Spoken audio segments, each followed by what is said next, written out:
Hi friends, welcome to my channel. ఈ రోజు మనం ఈ వీడియోలో ఫాలో యువర్ హార్ట్ ఎపిసోడ్ 8 చూద్దాము. లాస్ట్ ఎపిసోడ్ లో షన్బై బెయిలీ ఇద్దరు ఫైట్ చేసుకుంటూ ఉన్నారు. అంతటితో లాస్ట్ ఎపిసోడ్ ఎండ్ అయ్యింది. ఇప్పుడు ఎపిసోడ్ స్టార్టింగ్ లోనే బెయిలీ వెంటనే ఫైట్ ని స్టాప్ చేసేసి నీతో ఫైట్ చేయడానికి ఇంకా చాలా టైం ఉంది, అప్పుడు చెప్తాను నీ సంగతి అనేసి వెళ్ళిపోతున్నాడు. అందరూ వెళ్లిపోయిన తర్వాత షూ షన్బై దగ్గరికి వచ్చి జనరల్ బెయిలీ ఇద్దరు అన్న తమ్ముళ్ళని నేను అనుకోలేదు అని షూ అంటూ ఉంటే అది విని షన్బై అదేం మనకి అంత ఇంపార్టెంట్ మ్యాటర్ కాదు, కానీ మనం అక్కడికి వెళ్ళిన మ్యాటర్ మాత్రం ఇంత దూరం స్ప్రెడ్ అయిపోయింది. అలా అయితే జోర్నియా కూడా ఇక్కడికి వచ్చేసి ఉంటుంది. నేనే ఆ ప్లేస్కి వెళ్ళాను అనేసి రాజుగారికి న్యూస్ తెలిసేలోపు జోర్నియాని మనం ఎలా అయినా కనిపెట్టేయాలి. అలా అయితే మాత్రమే రాజుగారి దగ్గర నుండి మనం తప్పించుకోగలము, లేకపోతే అదే మనకు ఒక పెద్ద ప్రాబ్లం అవ్వచ్చు అని షన్బై అంటూ ఉంటే మీరు చెప్పింది నిజమే, మనం ఇప్పుడు ఏం చేయాలి అని అడుగుతున్నాడు. నువ్వు వెళ్ళి మన ముగ్గురు స్పైలు ఉంటారు కదా, వాళ్ళని నన్ను వచ్చి మీట్ అవ్వమని చెప్పు అని అంటున్నాడు. షూ వెంటనే వెళ్ళి వాళ్ళందరినీ తీసుకుని వచ్చేస్తున్నాడు. వాళ్ళు షన్బైకి విష్ చేస్తున్నారు. మీరందరూ ఆ బోటు వచ్చే ప్లేస్ దగ్గర కొన్ని డేస్ నుంచి స్పైగా వర్క్ చేస్తూ ఉన్నారు. జోర్నియాని తీసుకుని బోట్ ఎక్కడికి వచ్చింది, అది ఏమైంది అని షన్బై అడుగుతూ ఉంటే ఆ ముగ్గురు స్పైలు మాట్లాడడం స్టార్ట్ చేస్తున్నారు. మేమంతా చూస్తూనే ఉన్నాము. అప్పుడు ఆ బోట్ నుండి వచ్చిన జోర్నియాని 3 వెహికల్స్ లోకి షిఫ్ట్ చేశారు. ఆ వెహికల్స్ అంతా సిటీలోకి ఎంటర్ అయ్యేలోపు చాలా వెహికల్స్ ని మార్చుకుంటూ వెళ్లారు. ఆ వెహికల్ మీద ఉన్న కలర్ పేపర్స్ ని కూడా చేంజ్ చేసేస్తూ వచ్చారు. ఏ వెహికల్ లో జోర్నియా ఉంది అనేది మాత్రం కరెక్ట్ గా కనిపెట్టలేకపోయాము. ఒకవేళ వాళ్ళు ఆ జోర్నియాని డివైడ్ చేసి రిమైనింగ్ వెహికల్ లో కూడా ఉంచేసి షిఫ్ట్ చేసుకుని ఉండవచ్చు. మన వాళ్ళు చాలా మంది వాటిని ఫాలో చేసుకుంటూ వెళ్లారు అని అంటున్నారు. సరే ఓకే అనేసి షన్బై అంటున్నాడు. ఇప్పుడు డైరెక్ట్ గా ఆ వెహికల్స్ దగ్గరికి వెళ్ళి యాక్షన్ తీసుకుందామా అని స్పైలు అడుగుతూ ఉంటే దానికి షన్బై వద్దు, అలా యాక్షన్ తీసుకోకూడదు, ఎందుకంటే ఒకవేళ అందులో జోర్నియా లేకపోతే నేను ఆ ఊరికి వెళ్ళిన మ్యాటర్ అందరికీ తెలిసిపోతుంది, అప్పుడు మన టీం మొత్తానికి కూడా ఆపద రావచ్చు, రాజుగారు కూడా కోప్పడతారు, మళ్ళీ మన వర్క్స్ అంతా ఆ బెయిలీ వాళ్ళ టీంకి వెళ్ళిపోతుంది, ఇదంతా జరగకూడదు అని షన్బై అంటూ ఉంటే సరే ఓకే మేం కూడా వెయిట్ చేస్తూ ఉంటాము అని వాళ్ళు అంటున్నారు. ఇప్పుడు మనకి యానాని చూపిస్తున్నారు. తను క్యాపిటల్ సిటీకి వెళ్తానని చెప్పింది కదా, అందుకని క్యాపిటల్ సిటీకి ట్రావెల్ చేయడం స్టార్ట్ చేస్తుంది. వచ్చే దారిలోనే చాలా నెలలు గడిచిపోతూ ఉంది. అప్పుడు తనకి పీరియడ్స్ వచ్చినప్పుడు ఒకసారి తాత గెటప్లోకి మారిపోతుంది. నడుము నొప్పితో బాధపడుతూ నిద్రలేస్తుంది. ఆ తర్వాత ఇంకొక నెల ఒక చిన్న బాబు గెటప్లోకి, ఆ తర్వాత నెల చిన్న పాపలాగా మారిపోతూ కొన్ని నెలల తర్వాత యానా క్యాపిటల్ సిటీలోకి చేరుకుంటుంది. ఇన్ని నెలలు గడిచిపోయింది, ఎలాగో మనం క్యాపిటల్ సిటీని రీచ్ అయిపోయాము అనేసి యానా హ్యాపీగా ఫీల్ అవుతూ ఉంది. ఇక్కడేమో షన్బై బయటకు వెళ్దాము అని వెళ్తున్నప్పుడు షూ మారువేషం వేసుకుని నిలబడుకొని ఉన్నాడు. రే షూ రా వెళ్దామని షన్బై పిలుస్తూ ఉంటే ఈ గెటప్ లో ఉన్నా కూడా మీరు నన్ను కనిపెట్టేశారా, నన్ను ఎలా కనిపెట్టగలిగారు బాస్, పైగా మీరు ఫేస్ ని కూడా చూడలేరు కదా అని అడుగుతూ ఉంటే నువ్వు ఆ విసన కర్రని పట్టుకునే స్టైల్ చూస్తేనే అర్థమైపోతుంది నువ్వు ఫస్ట్ టైం దాన్ని పట్టుకుంటున్నావు అని, పైగా ప్లే బాయ్ డ్రెస్ వేసుకుని ఉన్నావు, కానీ నీ కాళ్ళు చేతులేమో ఆయుధాలు పట్టుకొని చాలా రఫ్ గా మారిపోయింది, అయినా నీకు ఈ గెటప్ పెద్దగా సూట్ అవ్వలేదురా అని షన్బై అంటూ ఉంటే మీరు ఒక పెద్ద ఇన్వెస్టిగేషన్ ఆఫీసర్ అని నేను మర్చిపోయాను, సరే రండి వెళ్దాము అనేసి వెళ్తున్నారు. ఆ ప్లేస్ లో షన్బై చాలా పావురాల్ని పెంచుకుంటున్నట్టు ఉన్నాడు. వాటికి ఫుడ్ పెడుతూ ఉన్నాడు.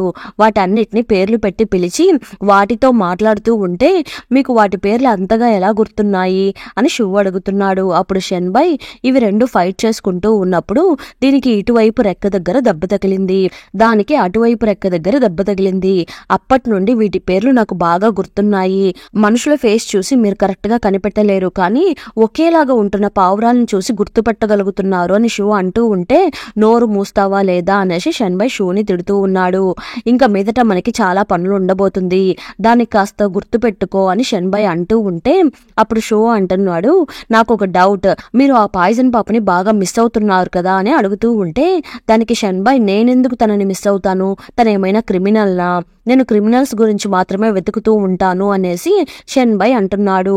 దానికి షూ మీరు కవర్ చేసుకోకండి, మనం ఎంత మందిని చూసి ఉంటాము, కానీ మన దగ్గర మాత్రం సిన్సియర్ గా ఉన్న ఒకే ఒక పర్సన్ ఆ పాయిజన్ పాప మాత్రమే, తనని బాగా హర్ట్ చేసేసి అలా వదిలేసి వచ్చేశారు అని షూ అంటూ ఉంటే అదంతా విని షెన్బై, సరే ఇంకా మనం మన వర్క్ ని స్టార్ట్ చేద్దాము. జోర్నియా మళ్ళీ మార్కెట్లోకి వెళ్లేలోపు దాన్ని ఎలా అయినా కనిపెట్టి అంతం చేయాలి. అసలు ఆ జోర్నియా ఎక్కడికి వెళ్తుందో అర్థం కావడం లేదు అని షెన్బై అంటూ ఉన్నాడు. అప్పుడు కరెక్ట్ గా ఒక అతను వచ్చి, జోర్నియా గోస్ట్ మార్కెట్ ఉంది కదా, ఆ మార్కెట్ లోకి వెళ్తుందంట. అది మాత్రమే కాదు, జోర్నియా మార్కెట్ లోకి షిఫ్ట్ చేస్తున్నప్పుడు అక్కడ ఒక పెద్ద క్లబ్ ఉంది. ఆ క్లబ్ లోకి ఒక లేడీ వెళ్ళిందంట. తను ఆ జోర్నియా ఇవ్వడానికి కూడా క్లబ్ లోకి వెళ్లి ఉండవచ్చు. ఆ క్లబ్ దగ్గరికి బెయిలీ వాళ్ళ టీం వాళ్ళు వెళ్లారంట అని చెప్పగానే అదంతా విని షెన్బై, అయితే మనకి పెద్ద పని వచ్చేసినట్టు ఉంది అనేసి వెళ్లిపోతున్నాడు. అక్కడ బెయిలీ కూర్చొని, ఏంట్రా మీ ఇద్దరు కలిసి క్లబ్ లో డాన్స్ వేయబోతున్నారా, అంత స్పీడ్ గా లోపలికి వస్తున్నారు అని బెయిలీ ఎటకారంగా అడుగుతూ ఉంటే, అవునవును కానీ మేం డాన్స్ చేయము, నీ చేత చేయిస్తాము అనేసి ఎందుకు ఆ లేడీ గొంతు మీద కత్తి పెట్టారు అని షెన్బై అడుగుతూ ఉంటే, నేను ఇక్కడికి ఊరికే ఎంక్వైరీ చేయడానికి వచ్చాను. అంతలో ఆ లేడీ ఆ అమ్మాయి గొంతు మీద కత్తి పెట్టేసింది. నువ్వు ఇలా ఓవర్ గా నన్ను క్వశ్చన్ చేశావు అంటే ఆ ఇద్దరు అమ్మాయిల్ని ఇక్కడే చనిపోతారు, నీకు ఓకేనా అనేసి, జోర్నీ ఇవ్వడానికి ఒక అమ్మాయి క్లబ్ లోకి వచ్చింది అని చెప్పారు కదా. బెయిలీ వెంటనే కత్తిని తీసి ఆ అమ్మాయిని చంపేస్తున్నాడు. షెన్బై వేగంగా వెళ్లి ఆ అమ్మాయిని చెక్ చేస్తున్నాడు. కానీ ఆ అమ్మాయి అంత లోపల చనిపోతుంది.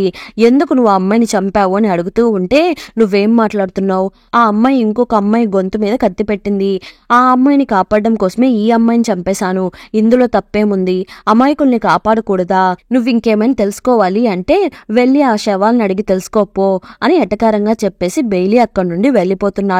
షెన్బై ఏమో, మనం ఇంత కష్టపడి అమ్మాయిని ఫాలో చేసుకుంటూ వచ్చి ఎంక్వైరీ చేసేలోపు అంతా స్పాయిల్ అయిపోయింది, ఈ అమ్మాయిని తీసుకుని వెళ్లి పోస్ట్ మార్టం చెయ్యండి అని అంటున్నాడు. సరే ఓకే అనేసి అక్కడ ఉన్న వాళ్ళందరూ అంటూ ఉన్నారు.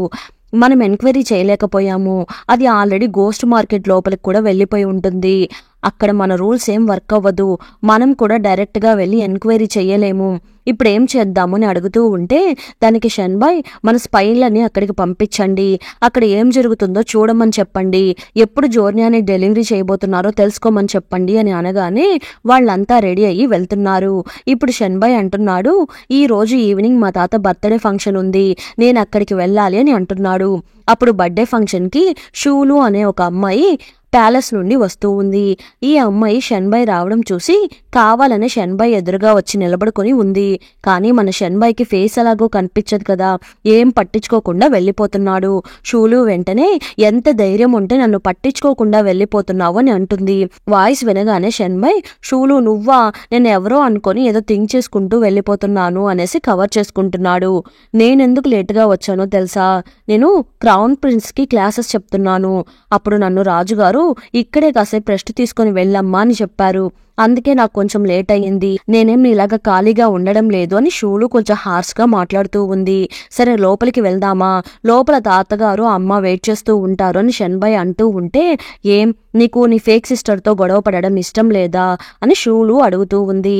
ఏంటి ఫేక్ సిస్టర్నా, నీకు నాకు ఫాదర్ మాత్రమే వేరు, ఇద్దరికి అమ్మ మాత్రం ఒక్కటే, అలా అయితే నువ్వు నాకు ఫేక్ సిస్టర్ ఎలా అవుతావు, నువ్వు నా ఒరిజినల్ సిస్టర్వే అని షెన్బై అంటున్నాడు.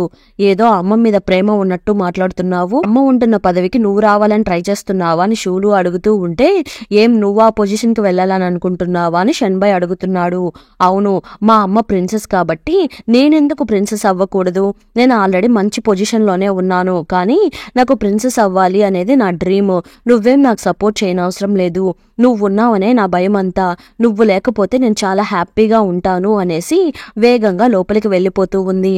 తాత ఇలా చూడండి, నేను అందంగా ఉన్నానా, నా డ్రెస్ ఎలా ఉంది అని షూలు అడుగుతూ ఉంటే, అయ్యో నా బంగారం ఎంత అందంగా ఉందో అని తాత అంటున్నాడు. ఇప్పుడు మన హీరో లోపలికి వచ్చి, తాత నమస్కారం, హ్యాపీ బర్త్డే అని అంటున్నాడు. కానీ తాత తిరిగి కూడా చూడకుండా అనేసి అయిష్టంగా అంటున్నాడు. ఇక్కడేమో ఇంకొక పక్క మన షెన్బై వాయిస్ విని వాళ్ళ అమ్మ అక్కడికి వచ్చి, నా బంగారు కొండ వచ్చేసావా అని అడిగేసి షెన్బైతో బాగా మాట్లాడుతూ ఉన్నారు. తాతతో కలిసి ఒక కప్పు వైన్ తాగాలి, చీర్స్ చెప్పాలి, అర్థమవుతుందా అని వాళ్ళ అమ్మ అంటూ ఉంటే అది విని షెన్బై, అమ్మా నేను వైన్ తాగనని నీకు బాగా తెలుసు కదా అని అంటున్నాడు. కొంచెం తాగురా తాతతో కలిసి అని అమ్మ అంటూ ఉంది. అన్న ఇలా చూడండి, నా డ్రెస్ చాలా బాగుంది కదా అని షెన్బై వాళ్ళ అమ్మ అంటూ ఉంటే, నా కూతురు బంగారం లాగా మెరిసిపోతూ ఉంది, తనలాగా ఇంకెవరైనా ఉంటారా, రాజుగారే ఈ డ్రెస్ చాలా బాగుంది అని అన్నారు అని అంటూ ఉంటే అదంతా విని షెన్బై వాళ్ళ అమ్మని ప్రేమగా చూస్తూ నవ్వుతూ ఉన్నాడు. షూలు వెంటనే అమ్మ దగ్గర పరిగెత్తుకుంటూ పరిగెత్తుకుంటూ వచ్చి అమ్మ నాకు ఈ డ్రెస్ని ఒకసారి ఇవ్వమ్మా, నేను వేసుకుంటాను అని అడుగుతూ ఉంటే నేను నీకు ఇవ్వకుండా ఉంటానా అని అమ్మ అంటూ ఉంది.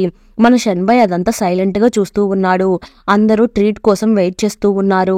అప్పుడక్కడికి 3 అఫీషియల్స్ లోపలికి వస్తున్నారు. వచ్చి షణ్భయ్ వాళ్ళ తాతకి గిఫ్ట్ కూడా ఇస్తున్నారు. అందులో ఒక అతను రాగానే షణ్భయ్ అతన్ని చూస్తూ ఇతనే మా నాన్న కేసుని ఎంక్వైరీ చేశాడు, నాన్న తప్పు చేశాడు అనేసి అతనికి మరణదండన ఇప్పించాడు అనేసి దాని గురించి థింక్ చేస్తూ ఉన్నాడు. కానీ షణ్భయ్ని ఎవరు పెద్దగా పట్టించుకుంటున్నట్టు లేరు, వాళ్ళ అమ్మ తప్ప. షూలు వెంటనే లేచి వచ్చి తాత అమ్మ, నేను ఒక ఇంపార్టెంట్ మ్యాటర్ని మీకు చెప్పడం మర్చిపోయాను. నేను రాజుగారికి చెప్పి నా పదవిని రాజీనామా చేసేసాను. నాకు పాలిటిక్స్లోకి వెళ్ళాలని ఆశగా ఉనింది. ఇప్పుడు నేను క్రౌన్ ప్రిన్సెస్కి టీచర్ అయిపోయాను. ఇంక నుండి నేనే ఆ క్లాసెస్ చెప్పబోతున్నాను. టీచర్ మాత్రమే కాకుండా ఛాన్సలర్ పొజిషన్ని కూడా రాజుగారు నాకు అప్పగించేశారు అని షూలు అంటూ ఉంటే అది విని తాత ఇదే నాకు బెస్ట్ బర్త్డే గిఫ్ట్ అని అంటున్నాడు. షణ్భయ్ అదంతా చూసేసి ఏమేం చెప్తుందో చూడు అని అనుకుంటున్నాడు. మన కుటుంబంలో ఉండే అమ్మాయిలంతా చాలా తెలివైన వాళ్ళు. నా కూతురు తన టాలెంట్ ని యూజ్ చేసి ప్రిన్సెస్ అయిపోయింది, ఇప్పుడు నా మనవరాలు ఛాన్సలర్ అయిపోయింది అని పొగుడుతూ ఉంటున్నాడు. ఇప్పుడు షణ్భయ్ అసిస్టెంట్ అక్కడికి వచ్చి షణ్భయ్ చెవిలో ఏదో మ్యాటర్ చెప్తున్నాడు. తాత ఒక ఇంపార్టెంట్ న్యూస్ వచ్చింది, నేను బయటకు వెళ్లి మ్యాటర్ ఏంటో కనుక్కొని వస్తాను అని షణ్భయ్ పర్మిషన్ అడుగుతూ ఉంటే తాత అసలు పట్టించుకోవడం లేదు. కానీ షూలు మాత్రం అది ఏమై ఉంటుంది అని చూస్తూ ఉంది. బయట షూ వెయిట్ చేస్తూ ఉన్నాడు. ఒక ఇంపార్టెంట్ క్లూ దొరికింది. ఎవ్రీ మంత్ 15th జోర్నియాని డెలివరీ చేస్తారంట. ఈ రోజే 15వ తేదీ గోస్ట్ మార్కెట్ కి మనం ఇప్పుడు వెళ్తే కరెక్ట్ గా ఉంటుంది అని షూ అంటూ ఉంటే నేను లోపలికి వెళ్లి తాతగారికి చెప్పేసి వస్తాను అనేసి షణ్భయ్ లోపలికి వెళ్తున్నాడు. వెనకాలే అమ్మ వెయిట్ చేస్తూ ఉంది. వేగంగా షణ్భయ్ని లాక్కొని వెళ్ళిపోతుంది.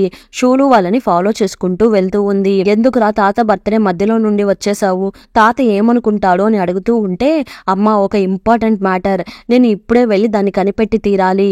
అప్పుడు మాత్రమే నేను రాజుగారిని కన్విన్స్ చేయగలను, లేకపోతే నాకు పెద్ద ప్రాబ్లం అయిపోతుంది అని షణ్భయ్ అంటూ ఉంటే ఓహో అంత సీరియస్ ఇష్యూనా అనేసి అమ్మ భయపడుతూ ఉంది. షూలు అదంతా అక్కడ నిలబడుకొని వింటూ ఉంది.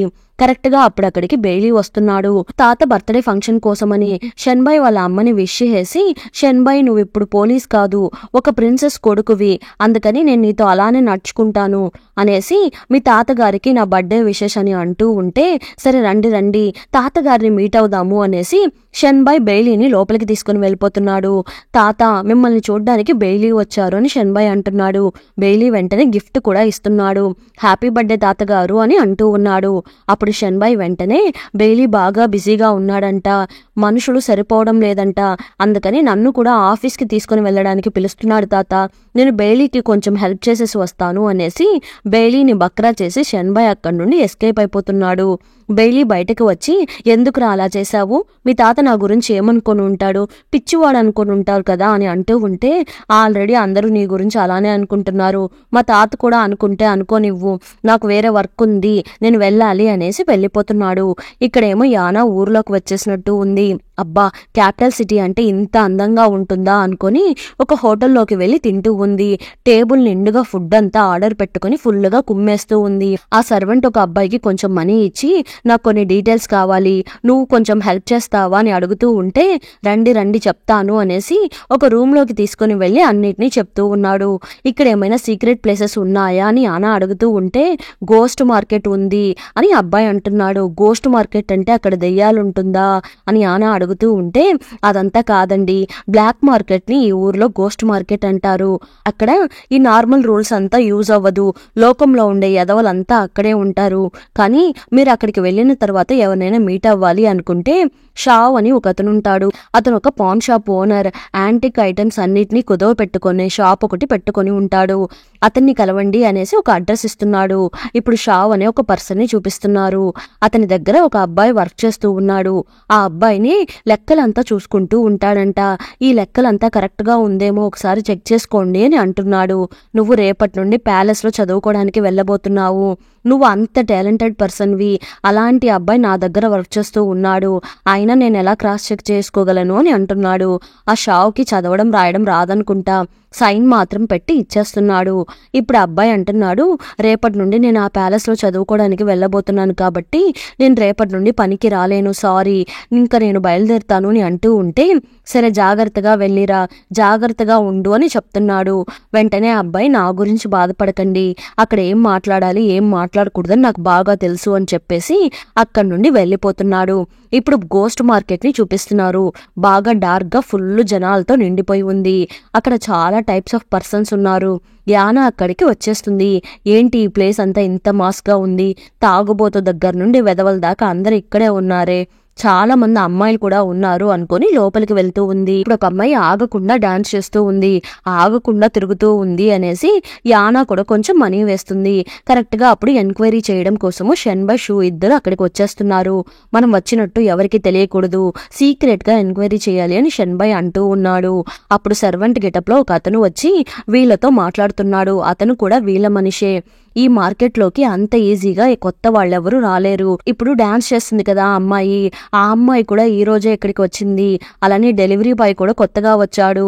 అలానే ఆ డాన్స్ ని ఎంజాయ్ చేస్తూ ఉంది కదా ఇంకొక అమ్మాయి, ఆ అమ్మాయి కూడా ఈ రోజే ఇక్కడికి వచ్చింది, కానీ ఎందుకు ఇక్కడికి వచ్చిందో తెలియడం లేదు అని అతను అంటూ ఉంటే, ఓ అలానా అని షెన్బై అంటున్నాడు. టీ తాగుతూ ఆ డాన్స్ చేసే అమ్మాయిని చూస్తూ ఉన్నాడు. ఈ అమ్మాయి తిరుగుతూ ఉండడంలో కూడా ఏదో కౌంట్ ఉన్నట్టు ఉంది. పక్కన ఉన్న అతను డ్రమ్స్ ప్లే చేస్తూ ఆమె తిరుగుతూ ఉన్నదంతా కౌంట్ చేసుకుంటూ ఉన్నాడు. చూడు అని షెన్బై అంటూ ఉంటే, అవును మీరు కరెక్ట్ గా కనిపెట్టేస్తారు అని షూ అంటున్నాడు. సరే సీక్రెట్ గా వాచ్ చేస్తూ ఉండు అనేసి షెన్బై అక్కడి నుండి వెళ్ళిపోతూ ఉంటే, షూలు వీళ్ళని ఫాలో చేసుకుంటూ వస్తూ ఉంది. వీడెందుకు ఇక్కడికి వచ్చాడో అని అనుకుంటూ వాళ్ళని ఫాలో చేసుకుంటూ వెళ్తూ ఉంది. ఇక్కడేమో యానా ఆ పాన్ షాప్ ని ఎలా అయినా కనిపెట్టాలి అనేసి వెతుక్కుంటూ వెళ్తూ ఉంది. వీళ్ళ ముగ్గురు అలా తిరుగుతూ ఉన్నారు. కరెక్ట్ గా అప్పుడు బెయిలీ ఆ ఒక హోటల్లోకి వెళ్ళి కూర్చుంటున్నాడు. అప్పుడు ఒక అతను వచ్చి షెన్బై గోస్ట్ మార్కెట్ లోకి వెళ్ళిపోయాడు అని అంటూ ఉంటే, వాడక్కడికి ఎందుకు వెళ్ళాడు, వాడు వెళ్ళి వాళ్ళ పనిని స్టార్ట్ చేయనివ్వు, మనం కరెక్ట్ గా వెళ్ళి జాయిన్ అవుదాము అనేసి వీడేదో ప్లాన్ చేసుకుంటూ కూర్చొనున్నాడు. అంతటితో ఈ ఎపిసోడ్ ఎండ్ అయిపోయింది. మళ్ళీ నెక్స్ట్ ఎపిసోడ్ లో కలుద్దాం. చాలా మంది నా ఛానల్ని సబ్స్క్రైబ్ చేయకుండానే చూస్తున్నారు. ప్లీజ్ సబ్స్క్రైబ్ చేయండి, అలానే లైక్స్ వేయండి. మీరు వేసే ఒక్కొక్క లైక్స్ నా ఛానల్ని వేరే వాళ్ళకి రికమెండ్ చేస్తుంది. ప్లీజ్ సపోర్ట్ చేయండి. Thanks for watching.